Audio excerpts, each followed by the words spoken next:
नमस्कार। शिवालय में जैसे ही हम प्रवेश करते हैं, गर्भगृह के ठीक सामने कौन मिलते हैं? ध्यानमग्न, शांत, शिवजी की ओर देखते हुए नंदी महाराज, है ना? हम सब पहले उन्हें प्रणाम करते हैं, फिर कई लोग उनके कान में अपनी मनोकामना कहते हैं और उसके बाद महादेव के दर्शन करते हैं। पर कभी सोचा है, ये क्रम हमेशा ऐसा ही क्यों होता है? नंदी ठीक शिव के सामने ही क्यों? और सिर्फ वाहन नहीं, उन्हें द्वारपाल भी कहा जाता है। तो ये दोनों भूमिकाएं एक साथ कैसे? चलिए आज इसी पर थोड़ी गहरी चर्चा करते हैं।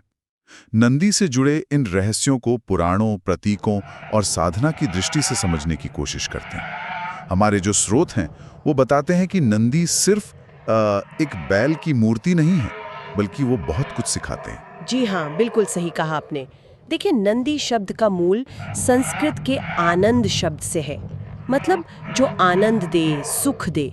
वो सिर्फ शिव के प्रिय गण या वाहन नहीं है। शिव पुराण जैसे ग्रंथ तो उन्हें गणाधिपति कहते हैं, यानी सभी गणों के प्रमुख। असल में नंदी धैर्य, अटूट निष्ठा और धर्म का ही एक साकार रूप है।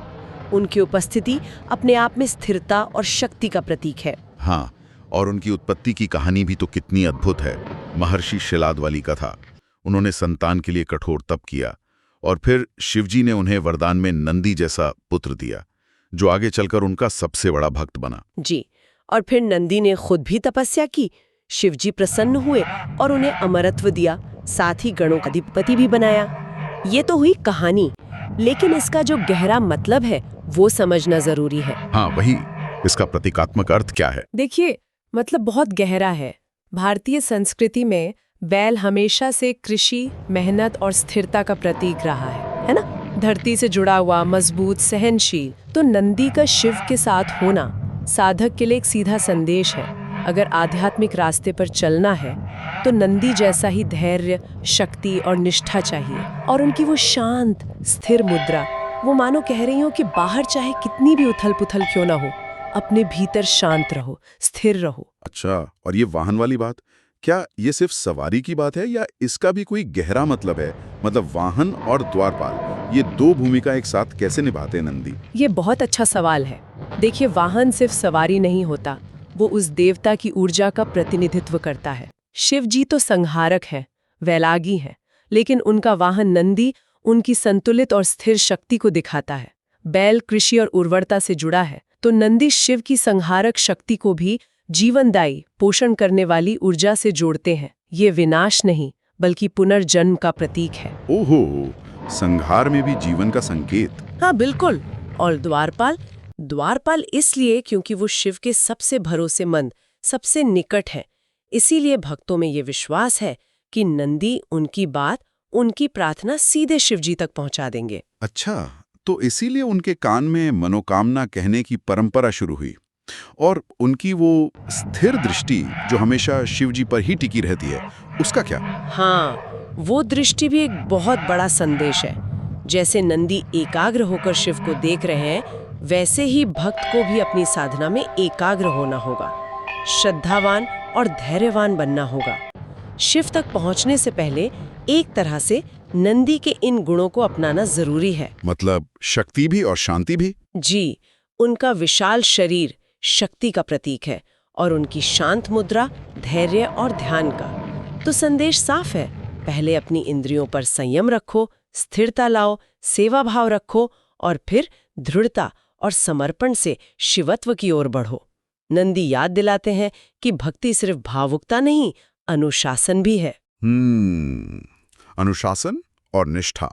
इसे अगर थोड़ा और बड़े दायरे में देखें तो बैल का हमारी संस्कृति में क्या स्थान रहा है? बैल तो गौवंश का हिस्सा है और गौवंश को हमारी संस्कृति में धर्म का आधार माना गया है। एक कहावत भी है ना, धर्म बैल के समान 4 पांव पर खड़ा है। ये बात नंदी के अर्थ को और गहरा कर देती है। बैल परिश्रम, निष्ठा, पोषण देता है, तो शिव का वाहन बैल होना ये दिखाता है कि उनका संहार भी सृजन और पोषण के आधार पर ही टिका है। ये दिलचस्प है। क्या इसका कोई और जैसे योग या तंत्र वाला पहलू भी है? हाँ, कुछ व्याख्याएं हैं। तंत्र और योग में कभी-कभी नंदी को मूलाधार चक्र से जोड़ा जाता है। मूलाधार चक्र स्थिरता, सुरक्षा और जीवन की जड़ का प्रतीक है। तो कह सकते हैं कि शिव की जो ऊर्ध्वगामी ऊर्जा है उसका आधार नंदी यानी स्थिरता है। बिना स्थिर आधार के साधना कैसे टिकेगी? शायद इसीलिए नंदी शिव के इतने करीब हैं, उनके आधार बनकर। वाह, यानी स्थिरता, शक्ति, धैर्य, निष्ठा, ये सारे गुण नंदी में समाये हुए हैं। और आज की जो भागदौड़ वाली जिंदगी है उसमें तो ये सारे गुण कितने जरूरी हैं। धैर्य रखना, अपने काम या लक्ष्य के प्रति निष्ठावान होना, शक्ति और शांति में संतुलन बनाना, और सबसे बड़ी बात, हर हाल में साक्षी भाव रखना, स्थिर रहना। लगता है नंदी से ये सब सीखा जा सकता है। बिल्कुल। निष्कर्ष यही निकलता है कि नंदी केवल पत्थर की मूर्ति या सिर्फ वाहन और द्वारपाल नहीं है, वो एक आदर्श साधक का प्रतीक है। उनकी वो मौन भक्ति, उनकी स्थिर दृष्टि, उनकी अटूट निष्ठा, ये हर भक्त को यही सिखाती है कि अगर शिवत्व पाना है तो पहले स्वयं को नंदी की तरह शक्तिशाली, स्थिर और समर्पित बनाना होगा।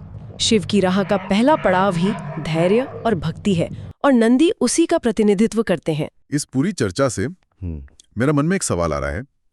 जब हम मंदिर जाकर नंदी के कान में अपनी कोई इच्छा, कोई बात फुसफुसाते हैं, तो क्या हम सिर्फ एक रिवाज निभा रहे होते हैं, या फिर कहीं गहरे में, अनजाने में ही सही, हम अपनी उन इच्छाओं को, अपनी उस प्रार्थना को नंदी के उस अटूट धैर्य और समर्पण के सामने रख रहे होते हैं, मानो हम अपनी प्रार्थनाओं को उनकी स्थिरता और निष्ठा की कसौटी पर परखने का एक संकल्प ले रहे हों। सोचने वाली बात है।